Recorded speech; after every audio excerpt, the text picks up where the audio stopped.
By the way, look. Well, all right, we're.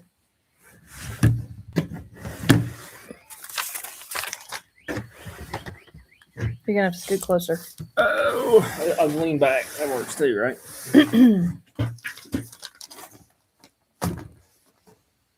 Let's see.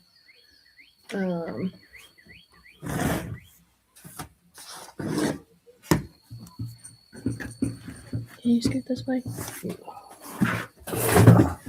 think that just needs to back up. There we go.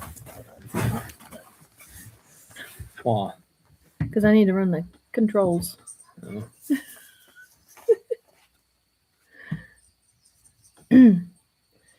Plus, if we keep it closer, people can hear us. So, there's the microphone right there. Okay.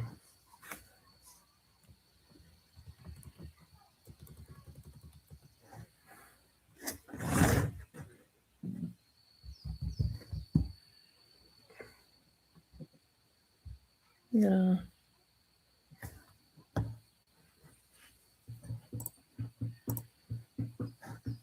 Pull it up on.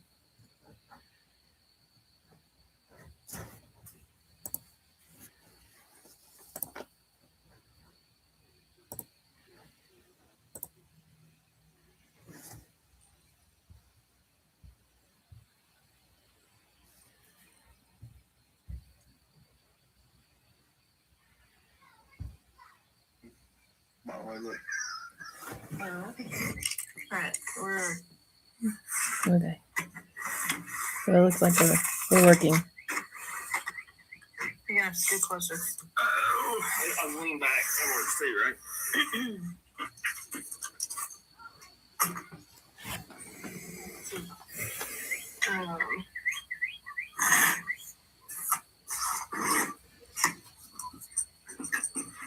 Can you scoot this way? I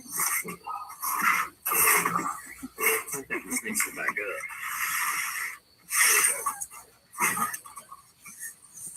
go. Why? Because I need to run the controls.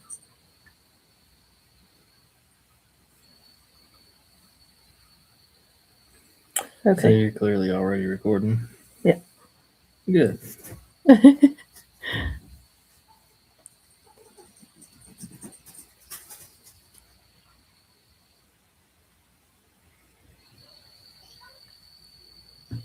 Okay. All right. We'll get started. It's 6:59 on my phone. So thank you for watching. If you tuned in, hopefully you skipped ahead of the last couple of minutes as we're figuring this out. We're not YouTube celebrities or tried to be necessarily, but what we did want to do is come on and answer questions, talk about how we do things on the farm, be available to you. That's what we've been trying to do with the Takeover Tuesday series. My name is Emilee. This is Adam, my husband. So together we do our farm, Off the Grid Meat Company, and we raise pastured poultry and forested pork. So a little bit about like farm updates, like what we did today. We have birds in the brooder. So we've got basically our chick nursery is what I call it. We have birds on pasture now that it's springtime. And we have more birds that'll be here tomorrow. Mm-hmm. So Adam just finished setting up the brooder for tomorrow morning. So the post office will call and we'll go get a few hundred more chickens and get those in the brooder. So more chicken is in progress as we speak. And then we have pigs that are grown out, full grown, ready to go. So we are back to having halves and wholes availability as far as our forested pork goes. And then in that same vein, we also have a brand new litter as of Sunday morning. And then we have 3 more litters on the way in the coming weeks. So we've got, I'd say at this point, would you say that we would likely have availability for some feeder piglets possibly? We've not historically done that, but no, yeah. If somebody's interested, reach out to us and we can figure it out. We've got a good inventory of pork, and we've got a whole bunch of them that right now will either go in our freezer or go in somebody else's halves and wholes if they're interested, because we have availability for that. and then at the same time we'll have what 4 sows that are ready to go. One's already gone, so there's gonna be a lot more pigs. So yeah, I don't see why we couldn't do that. Yeah. So if anyone is interested in possibly a feeder pig or two, and you think you want to raise it on your own and not let us do that work for you, to keep in mind we do also do that work for you. So we're not wanting to discourage it, but it's not easy, right? So there's some things to consider before taking that on, but we will have probably some availability for a few. And in the same vein, like let me also say, like if you're going to get a feeder piglet from us, it'll be healthy, already weaned, and then also know how to drink out of a nipple drinker. So yeah. and possibly nearly fence trained. So so those are good things to look for if you go get a feeder pig from somebody else and it's not us. Yeah. That's fine too. But we're speaking from experience when we say if where you're getting your feeder pigs from have already worked a little bit on getting them trained and ready to go, it makes things a lot easier. Yeah, for sure. Part of why we farrow finish. Yeah. But and honestly, if you buy a feeder pig and you just feed it out, that's the easy part. The farrowing and getting to the point where you're weaning and you've already done castration before that, if you have males, that sort of thing, that is all the hard work. Oh yeah, I forgot about that part. Yeah. So, yeah. If you want a feeder pig and it's a boy, it'll already be. You're welcome to come out and experience that. But no, it's not bad at all, especially if you do it like you should, really young. It's not bad. But also, I'm the one that does it. Yeah, for the most part, I say it's not that bad. Who do you think goes and gets the piglets from the mama? It ain't this one. So that's me. So, anyways. But yeah, like I said, if you buy a feeder pig and you're just raising it out and get it to processing, or if you process it yourself, whatever you want to do, that is honestly the easy part. Like you're just feeding this animal, giving it shelter, or however you're raising it until it's ready to process, and that's it. That's the easy part. So the farrowing part is really the hard part. Taking care of her mama, getting her with a board, keeping track of her dates, all that kind of stuff, and then making sure she's not having issues having babies. All of that. That is where all the work comes in, for sure. So, somebody else is doing farrow to finish, and especially if they do it like we do, appreciate them. Yeah. So I've told a few people, but I'll say it on camera now. There was a time last summer where I looked over and Adam was laying on the ground staring up at the sky. Oh boy. Kind of wondering, like, what am I doing? Yeah. Pigs are great. They're really fun, but they're interesting. They're smart, so you work with them, not telling them what to do. And they're not herd animals. They don't herd like you can a cow or other similar animals. It's not the same thing. They got their own personality. They do what they want to do. Like, you can encourage them to do what you want them to do, but you cannot make them do it. It's not going to happen. But once you learn to work with them, they're actually not that bad, and I really enjoy them. They're probably, between them and turkeys, are my two favorite animals that we raise here. Period. Like, turkeys are actually, especially if you're pasture raising them and all that, and they're used to coming and seeing you, and you're the feed man, or whatever. Even if you just sit out flip a bucket over and sit out in the field with them, they're fun. They're one of the few animals that care if you're there. Like turkeys and sometimes pigs, not all pigs. Personalities. Pigs have personality, so you don't know for sure.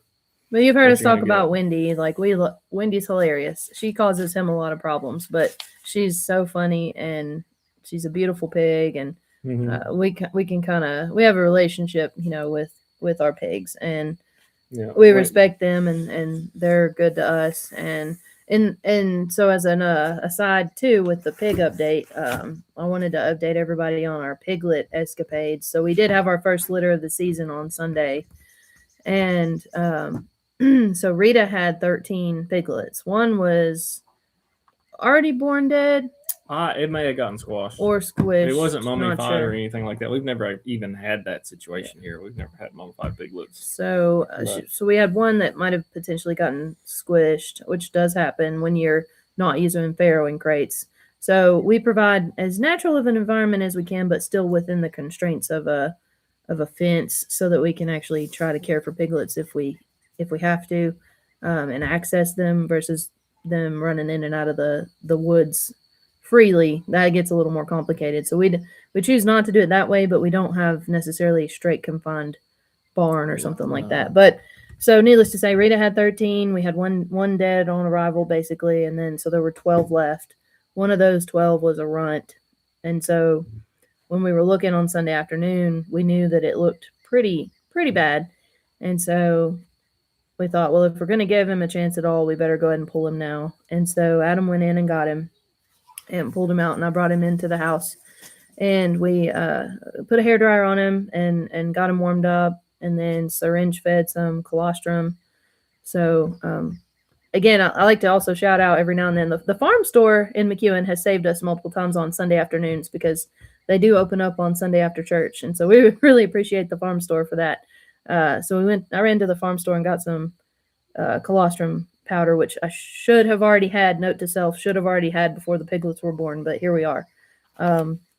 So we did syringe feed some colostrum and went about 24 hours. And last night, so yesterday afternoon, I thought, okay, well, we've made it 24 hours. We're doing okay.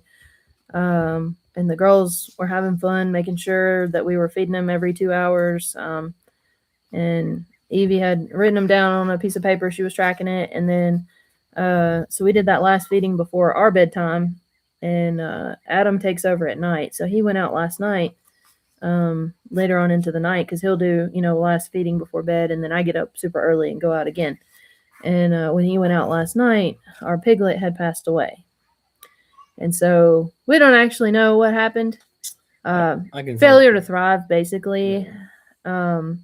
Possibly some genetic stuff going on. Like, no, I don't think it's not genetic, but like I think he had a neurological issue where he wasn't fully developed. Something, development. Sorry, not genetic, but like fully genetic. Developed. Yeah.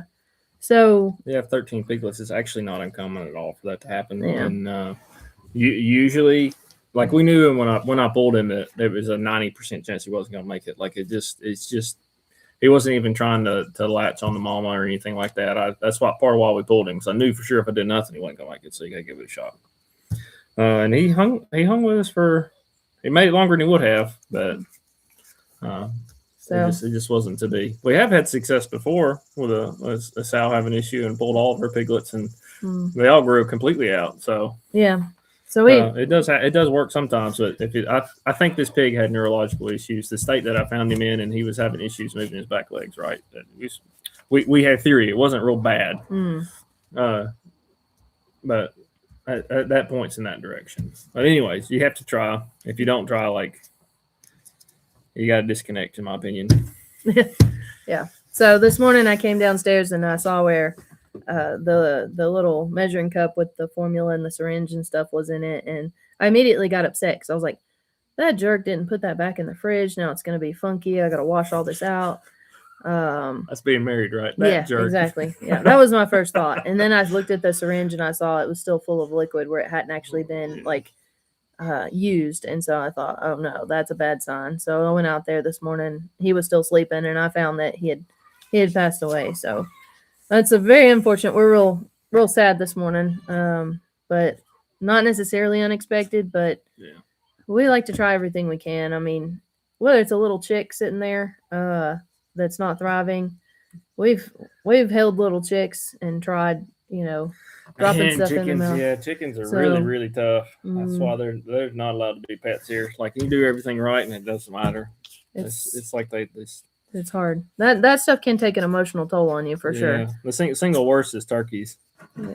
Single worst. When you're breeding turkeys, you have to be very careful. They will find unique ways to get themselves in trouble. So I love them. Like I said, they're one of my favorite animals. Once they're out of the brooder. So I guess we're getting a little lengthy on the farm update, but that's kind of like been our day today. So that and let's see what we got going on. We're cleaning out the processing area. We're doing a little bit of light remodeling, getting it ready for the new season. We went from having still a lot of chicken in the freezer at the end of the year to thinking we got to get this stuff moved before we start chicken processing season again. And so you guys bought all the stuff, maybe a little faster than I thought might happen. And maybe I had to sell too many. I don't know. So now we're out of chicken where we had too much chicken. So now we have no chicken, just a few drumsticks left. But more chicken is coming. We'll have first processing in less than 4 weeks. So some of you have already pre-ordered the chicken breasts, especially, and the tenderloins. Those go the fastest. Well, same song, different verse again this year, but those will be back available along with all the rest of the chicken cuts at the beginning of May. So always encourage pre-orders online for that, especially the breasts and the tenderloins. But our website has it available to pre-order, and everybody will be getting their chicken out in about another month or so. I'll be making calls and texts and getting stuff delivered. So be on the lookout for that from me. And thank you really sincerely to everybody that has already pre-ordered. It helps us just in planning and making sure that we have enough and getting off to a good start. So I think that kind of wraps up our farm update. Inventory regarding pork, we have plenty. Come see us. Let us know what you want. If you have inquiries about halves and whole hogs, one of the things I was working on today that I can share, hopefully once I finish getting it edited, is a calculator that I made so that you can put in some numbers and play around with it to help with determining the cost of a half and whole, because that process is a little different than just buying an individual cut from us. But essentially, there's a lot of numbers in a spreadsheet, but you can break it down to, you can just about get a half or a whole hog for about the same price per pound as you do our sausage, and it would include your fancier cuts of meat. So it's a little under that. It's like our ground pork. Yeah, actually. So it does save money to do halves and wholes from our retail cut price. And so if you're interested, just reach out and I'll send you that calculator I've been working on.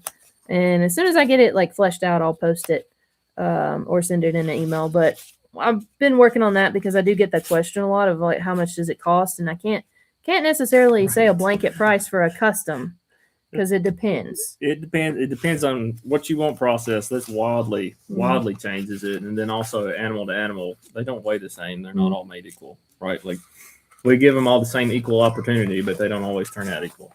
You get that point. So that's that. And then so we'll move on to one of the things we wanted to talk about specifically tonight. And this is more where I'm going to probably just like let Adam have at it.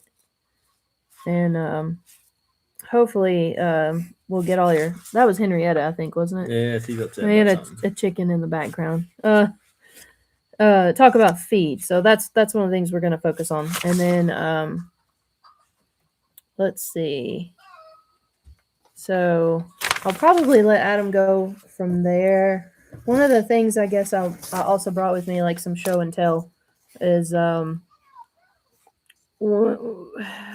talk to a lot of folks at the farmers market, and this is the only thing I'll say about feed is I get questions about like, well, what do you feed your animals? And so our blanket answer is obviously non-GMO feed. That's the main thing, but there's so much more that goes into it than that. Absolutely. I know you're ready to have at it. I'm going to let you have at it. Okay. I just wanted to say, there's a lot of stuff that this guy is like a genius as far as the rationing and the nutrition and the diet. He's very good at what he does, but I know that a lot of what he has learned has come from us going to conferences and learning from professionals that are absolutely. super, super good at this. And I'm not the genius. I just talked to him. So, but if you want to like be annoyed at how much knowledge there is about feed, you can talk to Adam. I'll give you a little bit more generic understanding, and then if you have like detailed questions, that's for him. But every type of feed we get, we have a bunch of different rations, and you may not be able to see this; it might be blurry, but I can send it to anybody that wants like it. The brightest white piece of paper on that screen. It's a guaranteed analysis. From where we get our main feed for all of our birds. Yeah. So we have different resources and different meals that we get different rations from, right? So then it helps us separate it. So we have redundancy so we can get feed different locations. And I've worked with all of these meals to make sure that I can get the rations that I want. But we have some that are definitely better than others. And then the logistics of doing it. So if you saw on Facebook, how long ago was that I went to Georgia? Couple weeks? 3 weeks ago. 3 weeks ago. Yeah. So it would have been at least 3 weeks ago, right? So, I mean, you can see. I don't know if Emilee showed a picture or not. My pickup truck and a gooseneck trailer and about 9,000 pounds of feed on the bed of it, coming back from Resaca, Georgia. So that gives you an idea of where our meal, one of that meal that we use for our poultry is Resaca Sun feeds. There's a lot of reasons why we use them. First, they make really good rations that the birds thrive on. It is a non-GMO feed, but far, far beyond just non-GMO. So what falls non-GMO, even certified non-GMO, is almost like an umbrella, right? They're not all created equal, and there's a lot of stuff online, especially going around right now because you got social media influencers and YouTubers and stuff like that making videos talking about non-GMO. So there's a lot of things that are allowed. That does not mean that's what happens, right? So with them, their entire operation is completely glyphosate free. Okay, and they row crop their own grains that they then run in their own meal to make these rations, right? And these are rations that are developed by the Futrell company. All right, so they use a lot of their mineral mixes and stuff in their feed, and that helps to give you the best quality feed you possibly can. It is not the cheapest, but it's the best, in my opinion, right? So, and I'm basing that off of using how many different meals and things have we used now since we very first started, right? Like 1, 2, 3, 4, and then Alabama. So that would make 5. Mm-hmm. 5. We've used 5 different meals, and more than one of them using for trail-based rations. This is the best you can get. That's why we use it. And in my opinion, for us, there is absolutely no incentive for us to go to organic, right? And that's something that a lot of people are asking because of all this stuff that goes online. And organic also doesn't mean what you think it means. And we'll go into a lot of that as well. So non-GMO, like I said, is a big umbrella. Some places that will sell non-GMO grains will still be using sprayed grains. It could be just a drying agent. It could be whatever, right? Some don't. That all has to deal with where you're getting it from, right? And then after that, what meal you're going into, what kind of rations are they making, how do they mix things? So they could have a really good product, run it through the same system that's had a poor product in it, and now they're both poor products, right? Because you cross-contaminated your grains.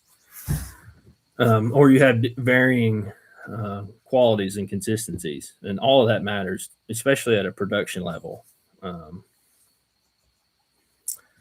Let's see here. And the same sort of thing can happen with organic. And I actually went and looked it up and got some numbers in here too. So we sell our product is labeled as a non-GMO fed pasture raised product, and it is pasture raised product by the current. By the way, things have changed. If you hadn't known, you can look it up now. There is actually regulation to some degree on what pasture raised is, where there hasn't been before, but unfortunately, it's not being enforced. So unenforced regulation it might as well not exist.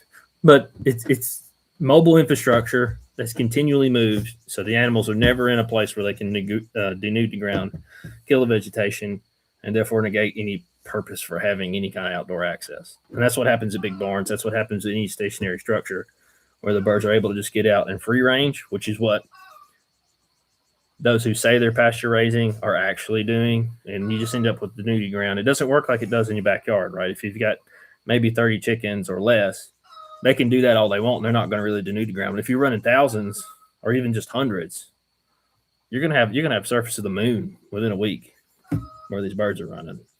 And what's the point of that? So, anyways, that's going on. That's a side tangent. I have a whole nother video on that. You please look that up. I explain it, and I even get a marker and a dry erase board and go through and kind of draw it out for you. Very poorly, but I think you get the idea. So back to the grains. We use non-GMO grains, and that has to do with all of our poultry, and that gives us a good product. So corn and soy free is another thing that comes up, right? We do not do that. It's heavily intentional. Okay, so when it comes to corn and soy, they're not all created equal, not even close. All right, most of the problems you get from corn and soy come from your traditional non-GMO corn and soy, which makes up almost the entire marketplace. Okay, so when you're buying corn and soy and you're having like a soy allergy, it may not actually be the soybean. It may be that derivative of it, that GMO derivative of it, or the process they use to like make soybean oil or whatever, where they're using chemical extraction. something like that. It may not even be the beans. So it's how you grow them dictates the results. So, for example, with our broiler chickens, and this will give you a really good obvious picture. Okay, so our broiler chickens, if we get them through the brooder, everything goes perfect. Get them in the pasture and everything goes perfect. They're all ready to come off that field in 7 weeks at a 5 pound carcass average. Because we're production, that's what we have to do. I do the same thing with a corn and soy free ration. It takes me 12 weeks and I lose half a pound per bird on average. That's because I'm not meeting their demand that their body needs for nutrients for growth. And that right there is a perfect example of why we don't do it. I'm not feeding the animals what their body requires. Maybe enough to keep them from dying, but not to thrive. So we're not going to switch from that. Like, I feel like for us, it doesn't meet what we want, how we want to treat our animals, how we want to raise them. And I'm not trying to bash anybody who does it, right? Let's make sure to make that clear. I'm just trying to put our stance out there around why we do what we do. Everyone has their own decision making to do. They all have their own context, right? And with layers, it can be different too. But even there, when you're getting into hot summer and stuff like that, I still would much rather have corn and soy because they need that protein, and they're eating a lot less when it's really hot. Or you're going to lose production, and you're going to potentially affect the health of the birds. So again, you have to do that. And if you take that out, you still have to have that protein. So it's got to come from somewhere. And is that other source better? Most people don't even know what the other source is being used, and it's not all the same depending on which feed you're getting. So it's not that simple. So the moral of the story, after I talk about the numbers I looked up on organic. Okay, so organic feed grains. If you're trying to be local, you're selling local, but you're selling your organic fed animals. To me, there's a little bit of hypocrisy in that because here's some numbers for you. So when you're looking up soybeans and corn, which makes up most of your rations, especially when it comes to pigs and chickens, because these are your protein sources, and you get a lot of your carbohydrates from these two. You can get some carbohydrates elsewhere, but 54% of your corn that is actually organic, and it comes into this country. It's imported, and 75% of your soybeans are imported. Is it local if those grains came from the bread basket over in Ukraine or something like that? I'm not sure that it is. And everyone also thinks that organic means no sprays. No, it means no synthetic herbicides or pesticides. You absolutely can use herbicides and pesticides. They just can't be synthetic ones. So those are good. There's good factors to know. Is it better if everything's done right, just like we do with our meal that we get our feed from for our chickens? If everything's done right, it's great. But there is no magic label. Like, I make the joke all the time that there is no magic I believe button. I can grab this label and then everything's perfect, everything's fine. It doesn't work that way. So the same way I tell all of you guys that watch us, know your farmers, know how they raise it, know how they do it. We do the same thing. That's how we work with our meals. That's how we work to get our feed. I even like our hatchery that we get our broilers from. We know the people who that run it. We know the husband and wife, and they have our direct phone numbers.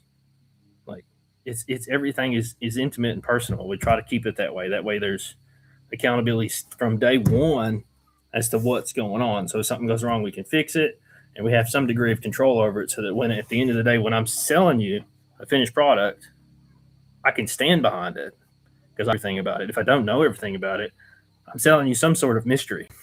Could be mystery meat. If you get my point. So we try to stay away from that. So that gives you another idea. My wife loves lists, so I've got a sheet here to work off of. I went off track for a good while. Can I interject though? I did want to say, like, there are probably, I mean, I know there are folks that have severe like allergy issues and things of that nature. So not to undermine someone who might not be able to eat chicken due to an allergy if they're super sensitive to soy and things of that nature. But there are farmers that do no corn, no soy feed birds and that sort of thing. So don't take what I said out of context. I think that the fact that there might be someone with a severe allergy, we care that those folks can get meat that they can eat for sure, and we would want to help verify if they had an allergy that was so sensitive that our stuff might affect them. We would definitely talk that over and that sort of thing. But for us, we do feed corn and soy And I think that Adam's right as far as like for the care and keeping of the birds, that's what needs to happen truly. Yes, that's our opinion on it. And so the other thing I wanted to say is talking about rations, and I had this discussion at the farmers market one day, and I think I mean, maybe not blew this person's mind. I think that might be an exaggeration, but she was asking me a question about chicken. I'm like, well, do you want the short answer or the long answer? Because we have at least 3 different rations on hand at any given time, typically 4 to 5 rations, depending on which bird it is and what age it is and what its purpose is. So you don't just feed one type of chicken feed to all the chickens. And not all of the chicken feed is able to be fed to the ducks or the turkeys. And so at any given point, you've got multiple different recipes for multiple different purposes.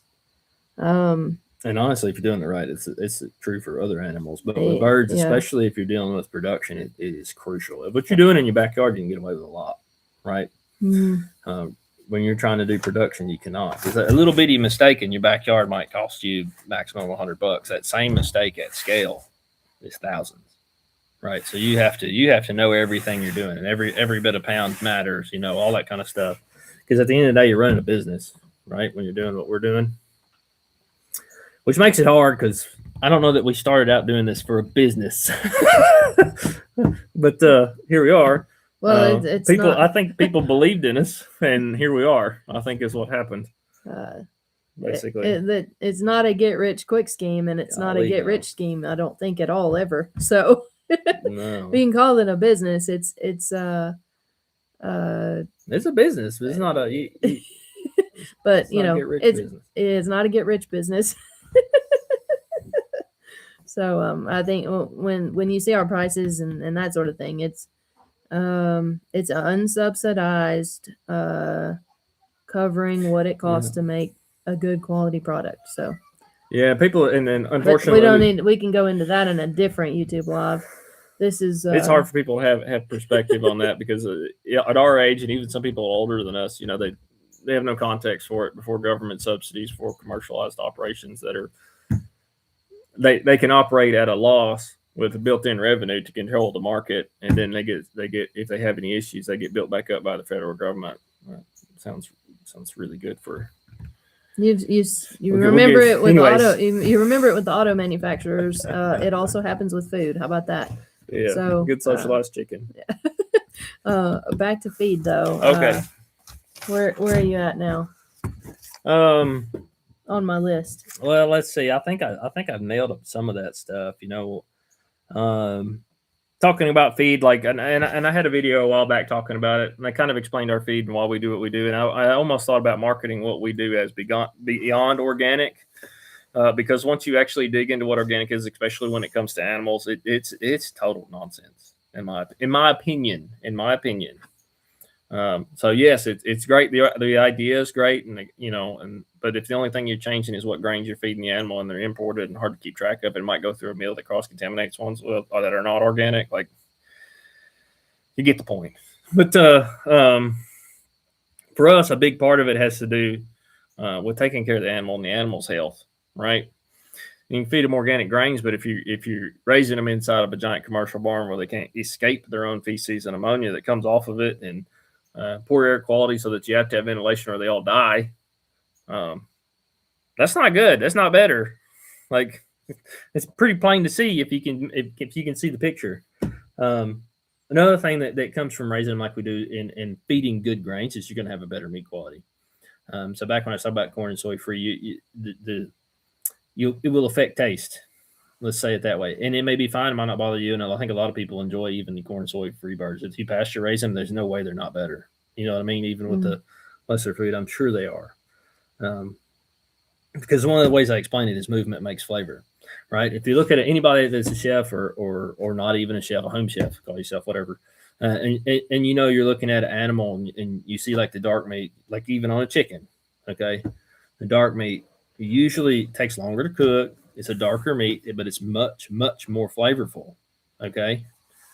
That's because those muscles are utilized. They're a little bit tougher. Sometimes it takes longer to cook. Sometimes if you're working on like a cow or a pig, and you got, like, if you're trying to cook a shank, for example, make ossobuco, something like that, you got to cook low and slow, that sort of thing.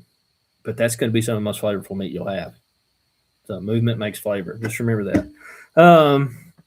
For us, also, you got ethics to deal with it, and I think you've all run into that with me, and that's probably my biggest pet peeve when it comes to other people in the segment that like our scale or even smaller that are selling, and everybody presses the magic I believe button that it's better because they know how bad the conventional commodity, and it is awful, right? Don't get me wrong, but is what you're buying actually better? Because the more and more I've learned, the longer I've done this, there's so many, if not more than half, that are not better.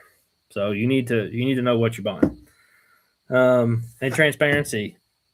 So that was it was like a question that we got on one of my videos where I was kind of going on it's my only rant video I think I have. It's like a real rant video. I could do lots of them, but I don't think people would enjoy it. But like, how do you know what's better? I'm not letting you out on the internet. Okay. For your rants. Okay. All right. So they were asking like, how do we know what's better? And transparency is one word. If they will show you every step of the process of what they're doing and they actively talk about it and describe to you in detail what's going, and you can show up and see it for yourself, they've got nothing to hide. Like, that's it. And you just need to know. You need to know what to look for, so that you don't come in and see pigs wading in feces and think that's okay. Like, I know that sounds silly. I've seen it.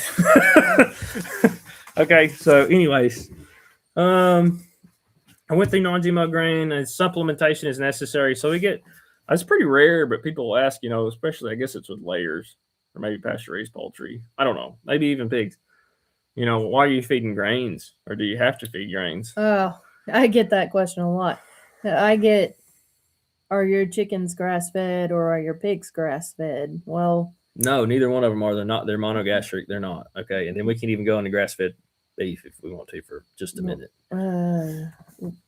Okay, maybe we won't do that. Anyways, that doesn't mean what you think it does either. Okay, so we'll cover that a different day. Okay, let's stick to chicken and pigs. Yeah, ruminant eats grass. Well, yeah, that's what they do, or it wouldn't be a ruminant. Okay, so but pigs and chickens are not ruminants. They're not ruminants. They can't live on grass alone. Yes, and they require grain supplementation. So here's some numbers to give you an idea. So the very best pasture I could ever have, and I've raised my broilers, and I mean they are eating the daylights out of crickets and having a great old time, right? They might get and eating grass too, in that they do. And my turkeys are probably the best grass eating birds we have on the whole farm. They mow. They do an excellent job of mowing. That's only going to make up maybe 15% of their diet required food that they need at best. Okay, so somebody might think that, oh, well, it should cost less to raise them on pasture. Good golly, Miss Molly. Okay, no, it doesn't. Your labor is many, many, many times more, right? And your infrastructure is constantly evolving, constantly changing, and constantly in need of repair, right? And you have a much, much higher risk when you're running birds out in the middle of the field. Okay, It's just part of it. So you might get 15%, and that's if everything's perfect. So where's the rest of it come from? For us, when it comes to the birds, it comes from Rizaka, Georgia. Okay, so that's where that comes from. You have to do that, otherwise your birds are not going to grow, and that's completely inhumane.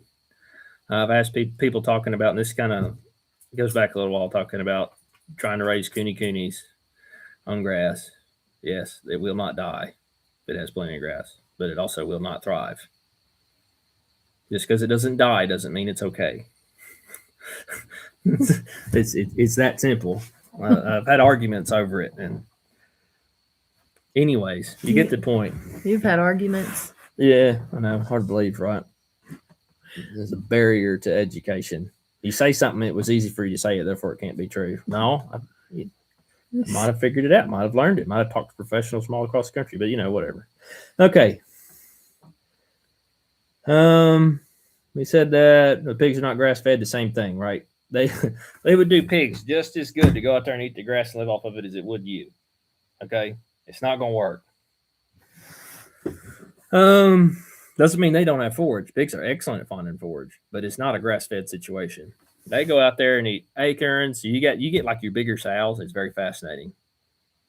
because they have to be bigger animals. When they get into black walnut, sounds like 22 gunfire going off out there. They're cracking them things in their jaw, and they are having a ball. They love it. They got tasty treats, just drooling out of their mouth. Love it. The smaller ones can't do that because if you've ever tried to crack one of them open, you get it. And sometimes they'll forage and dig up and they eat bugs like Daggum Pumbaa, and they love it. That sort of thing. Our pigs like their sweets. They like apples. Oh yeah, and peaches. Oh yeah, we get some other things that we can give them. And they like the tasty treats. We used to when we were doing big gardens and stuff. You have all the stalks from all of your cabbage plants and all of your broccoli plants and stuff like that. Oh man, they loved it. They absolutely loved it. It looked like big old puppies.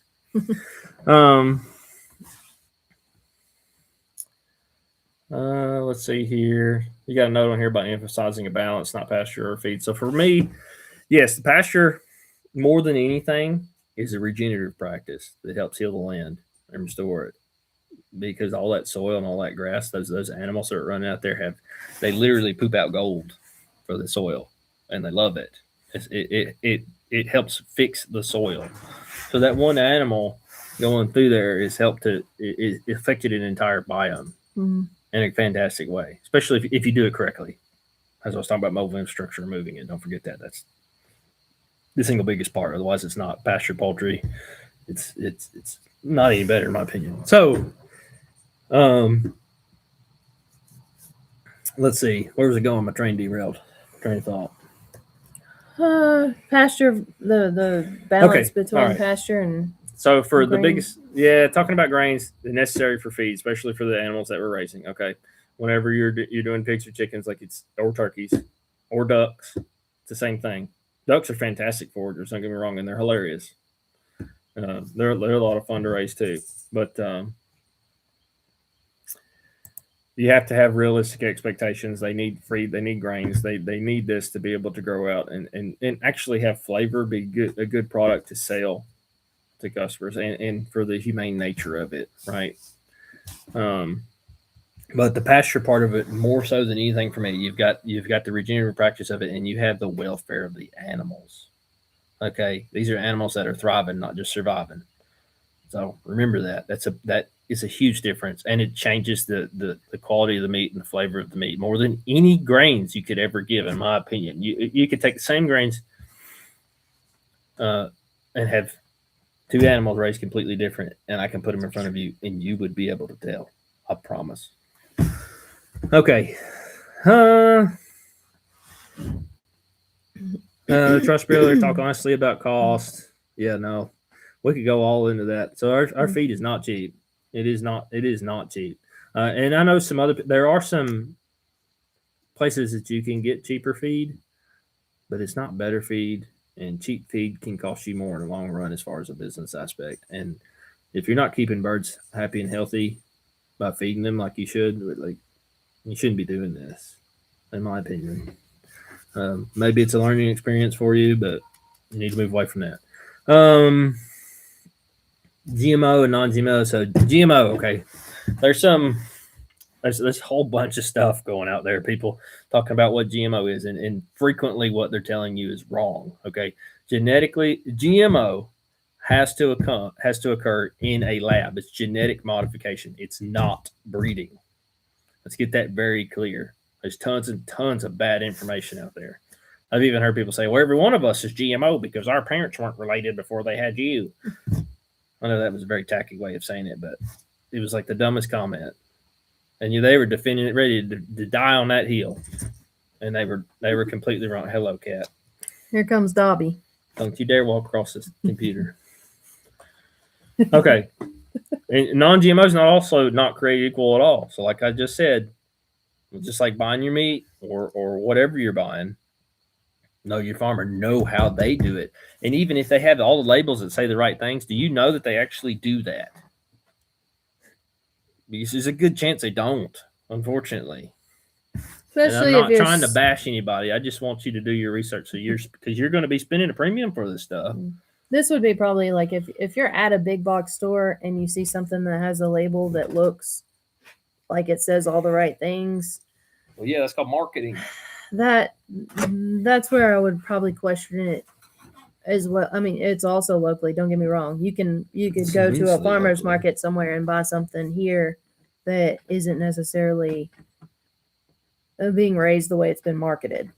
So it's Yeah, so that number I said is talking about over 50%. That's talking about at farmers markets. You go to the grocery store and all the labels say good. Yeah, it's probably 95%. Ain't no better. So like that's a. How are you ever going to see the true transparency? They'll send you like, oh man, like we're going to go down. We're going to go down the road.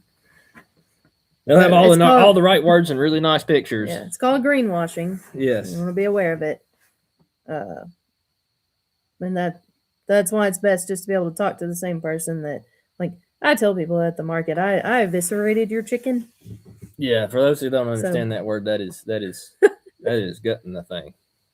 Okay, so that's one of the steps of the process is removing the entrails and separating parts that you save, such as livers and hearts. Yeah, so that was me. So, I don't think you can get much closer than that. We've literally been on a phone call, somebody buying it up from us, and I said, well, here's one I just did sitting on the table, on the phone in the processing area. Yeah. That happened. We did video call. FaceTime, yeah. I think I actually am going to start doing that more regularly. I'm going to call it FaceTime with the farmer. So maybe like anytime on a Saturday afternoon, FaceTime me if you have a question. We'll see where I'm at. As long as I can, I'll answer it. Like a flying cat. And we'll FaceTime. Show everybody Dobby. I think they see him. This bugger bit me on the hand in the video because I wasn't giving him enough attention. This is one of the cats that Emilee found in the ditch as a little kitten and brought it home, and well, here we go. He's a goofy dude. Yep. He's goofy. He has no survival instinct, so he has to stay inside most part. But he's loving as can be. Yep, that's Dobby. Yep. And he's thriving now. So. Oh yeah. But yeah, no. Getting that close personal relationship to the same person that's also raising the food that you're eating is huge for sure. I think the other thing I would like to say, if you don't mind, Adam, is we've talked a lot about Resaca Sun in Georgia. Resaca. We're from Tennessee, so I don't know if we say it right. I've heard both. Don't say Resaca. I think it's Resaca Sun is how they say it down there. I don't know. Y'all let us know. They haven't corrected me yet.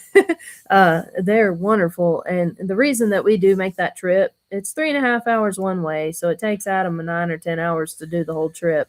With traffic and everything, is also a time change with the time zone. Is because they can get us the bulk amount that we need, because we've gotten to the point where we need quite a bit of feed at once and on a regular basis, and so they can do that bulk quantity. There are, if you're raising birds for yourself or if you've got chickens at home locally to the Middle Tennessee area, Dixon, Humphreys County, there are several great places that I can tell you to go get feed from. I didn't mean, I was just talking about us, the context of us. But, you can contact and we use those places too. Like, Yeah. We can't go to Georgia tomorrow. Our trip's not till Tuesday. Well, there was some sort of hang up. We need something now. Yeah, we gotta have something else. So we've got our places, our local places that we run to when we need smaller quantities. And I certainly don't mind shouting that out for people that have egg layers and whatnot. Like, you can go to Burke's in Dixon and get great feed. They've got layer pellets. They do have a no soy, no corn option for those that are interested in that. The production, I talked to that meal. The non-GMO, they have good grains for backyard birds that would work for that. Yeah. It's not necessarily what we want for our production broiler chickens, right? Yeah. And they have a good ration. They have a good options for layers, specifically. And that's the thing, is we have the different feed mills that we use for different critters and different varieties, and it also helps us, like in a pinch for and we get and our pig feed comes from yet another place up towards Clarksville. Yep. So we got Carl in Clarksville. He's huge for us. Jay's. We've been working with him, changing the ration, doing different things, getting it tweaked the way we want. It's different than how it was when we showed up, and it's more mimicking the kind of things that we wanted, from our ration. So we love Carl and all of them up there, and then we got Burke's and Dixon, and then I shouted out Farm Store earlier in a pinch on Sundays. They always have our back, and then every now and then it's like, we can't get to Georgia. Like we said, we got to have a bag of something. And so they've got a non-GMO option there at the farm store. So, and then of course I would be remiss if I did not shout out Kent. Oh yeah, absolutely. If you don't know Kent, you should know Kent because he's amazing. But there's a local mill in Centerville. It used to be MPS, and then they sold it, but it was closed for a while. And while it was closed, I mean, because we used to only exclusively go there. Yeah. But then it closed, and we had to find these other options. And so that was why we wanted to have multiple places we get feed from, redundancy, so that we didn't have that kind of situation happen again, because that was sort of bad. They closed on short notice, and but Kent was their manager there and did all the stuff, and he made the feed. And then when they closed and sold, and then a few months later reopened again, Kent came back, and so that is called Duckit now, Duckit. So if you need feed and you're close to Centerville, yeah, we've already used them this year, right? We got Chick Starter. We got Chick Starter. Mm-hmm. I like his turkey starter ration too. It's real fine. It's right proteins. It's the feed that Kent makes is absolutely amazing. It's small batch, like made on demand kind of stuff. So it's perfect for somebody that wants very good quality feed, stuff, really good quality stuff for your own batch of birds. Especially for you, your own batch of birds. You're making a batch or two for you and your family, or you have a steady flock that you keep at home, that sort of thing. For us, when it comes to scale, it makes a lot more sense for us to make the trip to Georgia. But and I like pelletized feed for some. It's definitely got better efficiency for some things, right? So, and that's something that most people don't do, and we can get that in Georgia. Yeah. So, if you're raising birds at home, there's a list there of 4 or 5 places locally that can definitely help you out. But the Georgia connection is one we made through APA, the American Pastured Poultry Producers Association. So, if you can't tell that we're serious about birds, it's a problem. We've been to conferences through APA. We're part of we've got access to a forum, so we can get on and read and chat with other bird nerds. I mean, I can call right now and talk to our meals nutritionist that we have in Georgia and figure out what, if we got an issue, I can contact her. We could figure out what's going on and get recommendations. We can go through that. It's everything about it's exactly what you need, other than logistics. Yeah. At some point, we'll get big enough where maybe they can bring some food to us. That'd be cool. But for now, we're making that trip to Georgia. But that's just a little bit of what goes into all this. There's a lot more to feed than what you think. It's one of the single most important things. Like when you're buying an input, putting into your raising operation, you could argue that that's the single most important thing, right? But it's not that simple. There's multiple things have to come together, right, to get there. But if you're not putting serious thought into what you're feeding your animals, you absolutely need to be. You're probably you're negatively affecting something if you're going into it blind. There's no way you're getting it lucky. Let's put it that way. At a small scale, you may never realize it, right? But when you get into a large scale, like I said, that $100 mistake is not thousands of dollars, right? Or it could be you killed one bird and you're like, oh, well, we just had one loss. That was fine. You're doing thousands of them. It's not going to be one bird, right? You get the idea. So you have to be on top of your game if you're real serious about it. So that's probably in closing. That's kind of what we wanted to focus on tonight. We've talked for 53 minutes now, so that's probably enough. Yeah. If you have any questions, send us an email, hoffthegridfarm@gmail.com. And yeah, that's kind of like what we'll talk about and focus on tonight. Hopefully this was helpful. I think one of the things that I've been grappling with lately, and I'll probably do this, is create maybe a survey and send it out through our email list or on social media about what do you care about as a customer of ours? Because we put a lot, and I don't mean this to sound negative, but we put a lot of effort into what we're doing. Whether it's seeking out the proper feed, the regiments, the I mean, heck, we first started just essentially from an animal welfare perspective. yeah, animal welfare, and that, yeah, that's how we got our start. But what is it you care about the most? Because we do an awful lot of work and we don't want it to be for nothing. I think we would do Yeah. that hard amount of work anyway because that's who we are. But you can get to feeling a little defeated sometimes where it's like, well, I mean, for us, it's kind of like a market research. What do you people care about? How do we Yeah. reach more people like you? You know, we want our great Yeah. customers because, like, we don't need for us on a small scale farm, we don't need many thousands of customers even to scale what we're doing. Right? What we need are loyal customers that they buy our products, they feed their families over and over and over again. And those are the relationships you want because, and honestly, if you're serious about buying local meats that are supposed to be better, you need that relationship, right? That's part of knowing where your food comes from is knowing who it comes from and how they do it. That is the single most important thing you can do, right? That you're not going to get that from a label or take anything from me. There is no magic I believe button. It doesn't exist. It does not exist. Like you can, if you anybody that dives deep into anything and you ask them a question about it, that you're going to get a long answer, and the longer answer you get means they know more. Usually, there's not going to be some quick yes or no or whatever. It's always it depends, right? And you can get that well outside of farming anything, right? And it's the same way with what we do. Okay, so how I do something, even somebody else that raises a really good quality product and stuff, they're not going to do it the same as me. What do you want? I don't do it the same as him. I didn't feed the birds enough a couple of days ago. It was an accident. Yes, and I went back and did it again. Like I'm very serious about it. I Maybe don't a little know. autistic about it. I don't know. I don't know if I didn't listen or if I didn't remember. That sometimes both happen.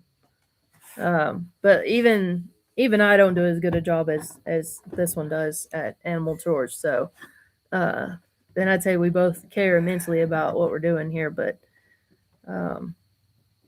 somebody's a little particular about his critters. Okay. You have to be, right? You have to be. Like I was saying earlier, when it comes to production, when you have Cornish cross get a bad rap. Okay, we can talk about this right quick. These people are gonna be holding on for a long time. I think it was supposed to be 25 minutes or something like that, 40 minutes. We didn't have a. Okay, here we are, an hour in. So oh, there's Eddie. Thank you, Eddie. Yeah, thanks, Eddie. I appreciate you. I think he pulled up in the driveway one of the few times I was here, and I was on the phone with Bobcat trying to fix the machine. So yeah, I apologize. I didn't get to talk to you. Oh, there goes my train. Derailed again. You're talking about Cornish cross. Cornish cross. Yeah. Okay, they get a really bad rap. And honestly, that's what we raise, right? It's the same. There's a couple different varieties of Cornish cross. They're not all created equal. Okay, so you have like the Cobb series, you have the Ross series, that kind of stuff. They all have their things they're good at and things they're less good at, depending on what you're producing, yada yada. We only go down that road because we're talking about pasture raised poultry. Pretty much everything's Ross 307, Ross 308 kind of breeds.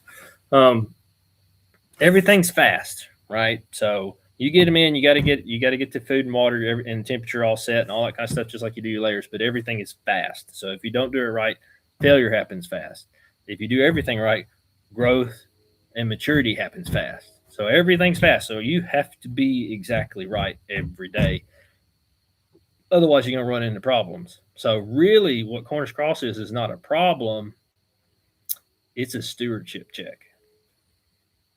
That's something that's going to make people upset, but it's the truth. That's what it is. You have to do everything right. So I'll leave it at that. But they're fantastic. We have great success. We can raise 1,000 birds and have less fatalities than some people have in a batch of 25 in their backyard, and that's not an exaggeration. So it's 100% a stewardship check. Yeah. Okay. So send us any questions you have. Hopefully this was helpful. And yeah, be on the lookout for me for half pig, whole pig calculation worksheets. If that's if you like Excel, it'll be super fun for you. If you're scared of it, then let's do a phone call instead. Yeah. Either way works for me. I like both. And then yeah, we'll also maybe look to do a survey or something like that and see what it is everybody really cares about. It might just be chicken breasts. You know, sometimes there's days where I think the only thing anybody cares about is chicken breasts. I got a few great folks that get the other stuff, the bone in stuff, but And now it'd be yeah. bone leg quarters. So, So when you buy those from them, this is the guy. This is a bloke with a 5-inch boning knife that's sitting there cutting all these things out. There's no mystery to it. yeah. I've gotten really good because that gets rid of them things. I love them, especially grilled, but everybody to their own. So I think that's it for tonight. Thank you if you've looked at any of this. If you've skipped forward, I need to turn it into shorts because I know that I'll tend to scroll down and check people's shorts if I'm watching a channel because sometimes I don't have the attention span for a whole lot at once. But maybe this was helpful, and thank you for watching. If you like us together, maybe we'll do something again sometime. I don't know. I told him I needed to have a podcast so he could get all his words out to somebody besides me. I know it's real easy for me to get ranty, and I got to try not to do that. All right. Well, have a good night, everybody. Thank you for watching, and I'll share the total recording again later. All right. See you later. Bye.